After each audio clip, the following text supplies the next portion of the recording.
ప్రియమిత్రులకు శుభోదయం. శ్రీకాకుళ దివ్యక్షేత్రం ఆంధ్ర రాష్ట్రంలోని కృష్ణా జిల్లాలో ఘంటసాల మండలంలో దివిసీమలో కృష్ణానదీ తీరాన ఉంది. ఆంధ్ర మహావిష్ణువు లేక ఆంధ్ర నాయకుడు అని పిలువబడేటటువంటి ఈ దేవుడు ఒకనాడు ఆంధ్రదేశాన్ని సుసంపన్నంగా పరిపాలించిన మహావీరుడని చరిత్రలో చెప్పబడుతోంది. శాతవాహన సామ్రాజ్య స్థాపకుడైనటువంటి శ్రీముఖుడు క్రీస్తుపూర్వం 230-205 మధ్య ఈ శ్రీకాకుళాన్ని రాజధానిగా చేసుకుని పరిపాలన సాగించినట్లుగా చెప్పబడుతోంది. ఇక్కడ కొలువైనటువంటి దేవుడు ఆంధ్ర మహావిష్ణువు. అతనే ఆంధ్ర దేవుడు, అతనే ఆంధ్ర వల్లభుడు, అతనే తెలుగు వల్లభుడు, ఆంధ్ర నాయకుడు అయ్యాడు. ఈ మహానుభావుని గురించినటువంటి కథలు కొల్లలుగా మనకి చరిత్రలో లభిస్తున్నాయి. ఆంధ్రత్వం ఆంధ్ర భాషాచ నాణ్యస్య దుర్లభ అన్నాడు మహాపండితుడు అప్పయ్య దీక్షితుడు. అటువంటి ఆంధ్ర భాష ఆంధ్ర జాతి పేరు మీద ఒక దేవుడు వెలిశాడు అంటే ఆనాటి ఆ జాతి ఆ దైవాన్ని ఎంతగా ప్రేమించి సేవించి పూజించి తరించిందో మనకు అర్థమవుతుంది.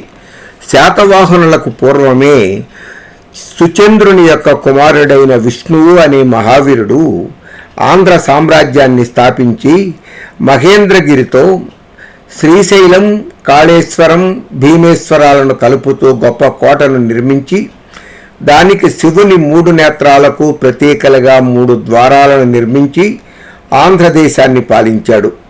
అతని కాలంలో ప్రజాకంటకుడిగా ఉన్న నిశుంభుడు అనేటటువంటి దుర్మార్గుణ్ణి చిరకాల యుద్ధంలో ఓడించి సువిశాల ఆంధ్ర సామ్రాజ్యాన్ని గోదావరి వరకు విస్తరింపచేసి ప్రజారంజకుడిగా పరిపాలించాడని, ఆనాటి ప్రజానీకం ఆయన్ని శ్రీ మహావిష్ణువు యొక్క అంశగా ఆరాధించింది అని, ఆయన కోసం గుడి కట్టించింది అని, ఈ శ్రీకాకుళ ఆంధ్ర మహావిష్ణువు కొలువు తీరిన గర్భగుడి అత్యంత ప్రాచీన నిర్మాణంగా భారతదేశంలో పురాతన కట్టడాలలో ఒకటిగా భావించబడుతోంది.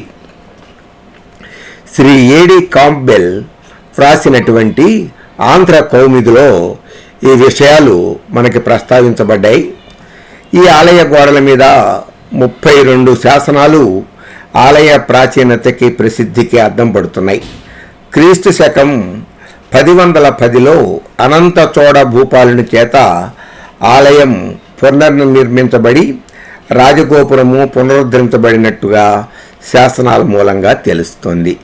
ఇంకా మిగిలిన విషయాలు పరిచయంలో మరొక భాగంలో చూద్దాం. ఈ మహావీరుణ్ణి గురించి చెప్పుకునేటటువంటి అనేకమైనటువంటి సందర్భాలు ఈ శతకాన్ని మనం చెప్పేటప్పుడు, ఈ పద్యాలను మనం గమనించేటప్పుడు చెప్పుకోవచ్చు. ఇప్పుడు ఒక పద్యాన్ని చూద్దాం. ఆలు నిర్వాహకురాలు భూదేవి అయి అఖిల భారకుడన్న నాఖ్య తెచ్చే, ఇష్ట సంపన్నురాలిందిర భార్యయై కామితార్ధదుడన్న ఘనత తెచ్చే, కమల గర్భుడు సృష్టికర్త తనూజుడై బహు కుటుంబకుడన్న బలిమి తెచ్చే, కలుష విధ్వంసిని గంగ కుమారి అయి పతిత పావనుడన్న ప్రతిభ తెచ్చే, ఆండ్రు బిడ్డలు తెచ్చు ప్రఖ్యాతిగాని మొదటి నుండి నీవు దామోదరుడవే, చిత్ర చిత్ర ప్రభావ దాక్షిణ్య భావం హత విమత జీవ శ్రీకాకుళాంధ్రదేవాం. ఈ పద్యం 26వ పద్యం ఆంధ్రనాయక శతకంలో. అయితే తొలి నుంచి ఎందుకు మొదలు కాలేదు అనేటటువంటిది మనకి సందేహం వచ్చే అవకాశం ఉంది, కానీ రానివ్వద్దు. ఎందుకు అంటే ఆది నుంచి నీవు దామోదరుడవే. ఈ దామోదరుడు అనే పదం తెలుగునాట చాలా ప్రసిద్ధమైంది. ఒరే వాడు ఒట్టి దరిద్ర దామోదరుడు రా అంటాం. అసలు దామోదరుడు అంటే మెడలో దండ వేసుకున్నవాడు అని అర్థమే తప్పితే చేతకానివాడు అనే అర్థం లేదు. కానీ ఈ శతకము రచించినటువంటి కాసుల పురుషోత్తమ కవి వ్యాజ నింద వ్యాజ స్తుతి రూపంలో ఈ శతకాన్ని రాశాడు. అందుకనే తెలుగునాట ఈ శతకం ఎంత ప్రసిద్ధి పొందింది. ఒక సందర్భంలో కవి సమ్రాట్ విశ్వనాథ సత్యనారాయణ గారిని పోతన తెలుగు భాగవతాన్ని కనుక వ్రాయకపోతే ఏమయ్యేది అని ఎవరో ప్రశ్నిస్తే ఆయన అన్నాడట, ఏముంది ఆ లోటుని కాసుల పురుషోత్తమ కవి తీర్చేవాడు అని.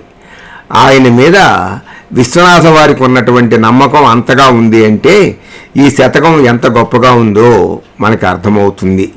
ఏమయ్య, హత విమత జీవా, సంహరించబడినటువంటి శత్రువులు కలవాడా, చంపబడిన విమత జీవులు, ఇతర మతములకు సంబంధించిన అనే అర్థం చెప్పలేక అభిప్రాయ భేదము ఉన్నటువంటి వారందరినీ కూడా సంహరించిన వాడా అనేటటువంటి అర్థాన్ని చెప్పుకొస్తున్నారు ఇక్కడ. చిత్ర ప్రభావ, ఈ మహావీరుడుగా ఈ ఆంధ్ర మహావిష్ణువు చేసిన ఘనకార్యాలు చాలా చాలా ఉన్నాయిట. వాటి మనం చెప్పుకోవడానికే చిత్రమైనటువంటి ప్రభావం కలవాడా అంటున్నాడు. ఇది ఈ పద్యానికి మొకటం. చిత్ర ప్రభావ దాక్షిణ్య భావ హత విమత జీవ శ్రీకాకుళ ఆంధ్రదేవ అని. ఈయన గొప్పతనం ఏమీ లేదుట. ఆలు నిర్వాహకురాలు భూదేవి అఖిల భారకుడను నాఖ్య తెచ్చే, బరువంతా కూడా తానే మోస్తూ ఆ భూదేవి నువ్వు సర్వభారకుడివి, అంత బరువంతా నీవే మోస్తున్నావు అనే పేరు నీకు తెచ్చిపెట్టిందయ్యా. నీ భార్య నిర్వహణే నీకు ఆ పేరుని తెచ్చింది.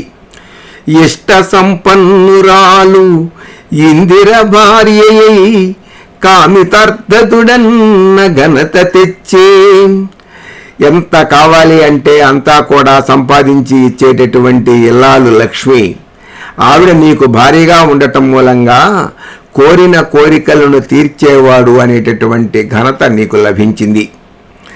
కమల గర్భుడు సృష్టికర్త తనూజుడై బహు కుటుంబకుడన్న బలిమి తెచ్చే.